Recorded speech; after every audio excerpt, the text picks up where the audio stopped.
বিসমিল্লাহির রহমানির রহিম। সম্মানিত শ্রোতা, আসসালামু আলাইকুম। এখন শুনবেন সূরা আল মুনাফিকুন এর তেলাওয়াত ও তরজমা। পারা ২৮।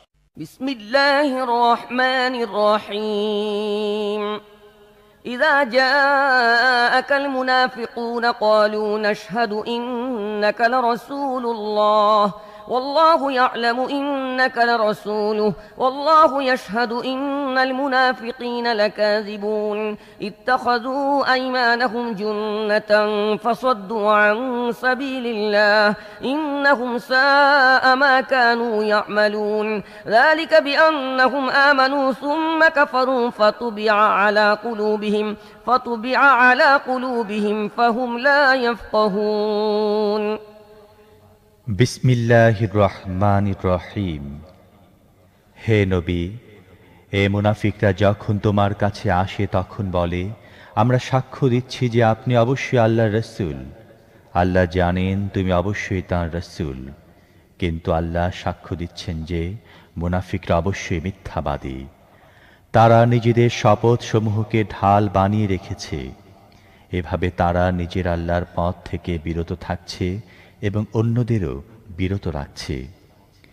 এরা যা করছে তা কত মন্দ কাজ। এসবের কারণেই যে তারা ঈমান আনার পর আবার কুফরি করেছে, তাই তাদের হৃদয়ে মোহর মেরে দেয়া হয়েছে। এখন তারা কিছুই বুঝে না। وَإِذَا رَأَيْتَهُمْ تُعْجِبُكَ أَجْسَامُهُمْ وَإِنْ يَقُولُوا تَسْمَعْ لِقَوْلِهِمْ كَأَنَّهُمْ خُشُبٌ مُّسَنَّدَةٌ يَحْسَبُونَ كُلَّ صَيْحَةٍ عَلَيْهِمْ هُمُ الْعَدُوُّ فَاحْذَرْهُمْ قَاتَلَهُمُ اللَّهُ أَنَّىٰ يُؤْفَكُونَ তুমি যখন এদের প্রতি তাকিয়ে দেখো তখন তাদের দেহের অবয়ব তোমার কাছে খুবই আকর্ষণীয় মনে হয়। আর যখন কথা বলে তখন তাদের কথা তোমার শুনতে ইচ্ছা করে, কিন্তু প্রকৃতপক্ষে এরা দেয়ালের গায়ে খাড়া করে রাখা কাঠের গুঁড়ির মতো। যে কোনো জোরদার আওয়াজকে এরা নিজেদের বিরুদ্ধে মনে করে। এরাই কট্টর দুশমন। এদের ব্যাপারে সাবধান থাকো। এদের উপর আল্লাহর গজব। এদেরকে উল্টো কোন দিকে নিয়ে যাওয়া হচ্ছে?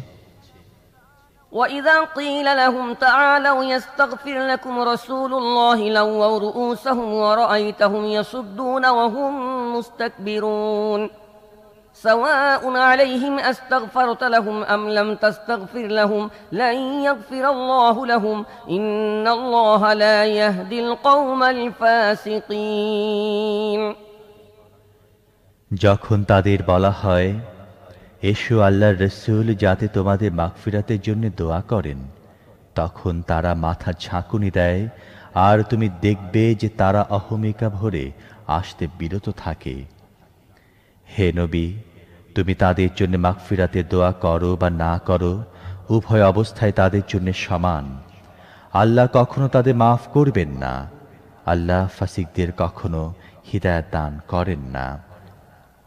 هم الذين يقولون لا تنفقوا على من عند رسول الله حتى ينفضوا ولله خزائن السماوات والأرض ولكن المنافقين لا يفقهون يقولون لئن رجعنا إلى المدينة ليخرجن الأعز منها الأذل ولله العزة ولرسوله وللمؤمنين ولكن المنافقين لا يعلمون এরাই তো সেই সব লোক যারা বলে, আল্লাহর রাসূলের সাথীদের জন্য খরচ করা বন্ধ করে দাও যাতে তারা বিক্ষিপ্ত হয়ে পড়ে।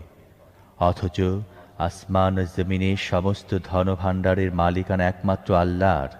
কিন্তু এই মুনাফিকরা তা বুঝে না। এরা বলে, আমরা মদিনায় ফিরে যেতে পারলে যে সম্মানিত সে হীন ও নিচুদেরকে সেখান থেকে বের করে দেবে।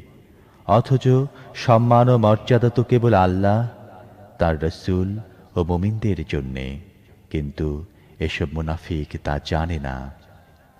يا أيها الذين آمنوا لا تلهكم أموالكم ولا أولادكم عن ذكر الله ومن يفعل ذلك فأولئك هم الخاسرون وأنفقوا مما رزقناكم من قبل أن يأتي أحدكم الموت فيقول رب لولا أخرتني إلى أجل قريب فأصدق وأكن من الصالحين ولن يؤخر الله نفسا إذا جاء أجلها والله خبير بما تعملون হে সেই সব লোক যারা ঈমান এনেছ, তোমাদের ধন সম্পদ ও সন্তানাদি যেন তোমাদেরকে আল্লাহ স্মরণ থেকে গাফিল করে না দেয়। যারা এরূপ করবে তারাই ক্ষতিগ্রস্ত হতে থাকবে। আমি তোমাদের যে রিজিক দিয়েছি তোমাদের কারো মৃত্যুর সময় আসার পূর্বেই তা থেকে খরচ করো। সে সময় সে বলবে, হে আমার রব, তুমি আমাকে আরো কিছুটা অবকাশ দিলে না কেন? তাহলে আমি দান করতাম এবং নেককার লোকদের মধ্যে শামিল হয়ে যেতাম। অথচ যখন কারো কাজের অবকাশ পূর্ণ হয়ে যাওয়ার সময় এসে যায়, তখন আল্লাহ তাকে আর কোনো অবকাশ মোটেই দেন না। তোমরা যা কিছু করো সে বিষয়ে আল্লাহ পুরোপুরি অবহিত।